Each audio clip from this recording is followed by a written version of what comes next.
દેખાય છે એક્ઝેક્ટ પાછળના તમારા તમે કદાચ જોઈ પણ ના શકો આ ગાયોના ચામડા છે, આ ગાયોના ચામડાઓ છે અને અહીંયા બાજુમાં જ કાપી અને એનો વેપાર આ ગૌશાળા તમે જેને ગૌશાળા નામ આપ્યું છે પાંજરાપોળ ત્યાં જ ગાયોના ચામડાનો જો વેપાર થતો હોય તો ખરેખર આ કેટલું નિંદનીય કૃત્ય, કેટલું હીન કૃત્ય અહીંયા થઈ રહ્યું છે અને કોઈ વ્યક્તિ આના માટે બોલવા વાળો નથી.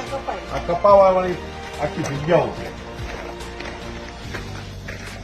લોકો ગૌ માતાના નામે અહીંયા દાન આપે છે, ધોમ રૂપિયો આપે છે, ધોમ લીલો ઘાસચારો રોજ પહોંચાડે છે. પોતાના જન્મદિવસ નિમિત્તે, પોતાની વાર્ષિક તિથિઓ હોય, માતા પિતાની તિથિ હોય, ભાઈઓ બહેનો કે છોકરાઓની તિથિ હોય ત્યારે પણ અહીંયા દાન આપી જાય છે. અહીંયા પોતાનો ઘાસચારો એમની સેવા માટે અર્પિત કરે છે અને એ જે સેવા પછી અહીંયા જે લોકો સંચાલન કરે છે એ સરકારમાં બેઠેલા હોય કે સરકારના મળતિયા હોય કે ભાજપ સાથે સંકળાયેલા લોકો હોય છે આમાં ઘણા ખરા, પરંતુ એ ગાય માતાના નામે કેટલું હીન કૃત્ય કરે છે.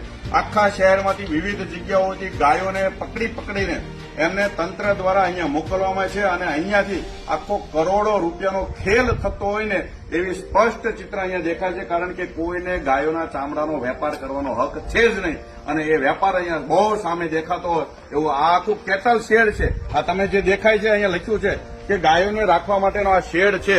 અહીંયા કોઈ ચામડા કાપવા માટેનો આ શેડ નથી. કેટલ શેડ 14 નંબર લખેલું છે અને એની અંદર જે પરિસ્થિતિ જોવો તો કોઈ ગાયો નથી પરંતુ ગાયોના ચામડાઓ છે.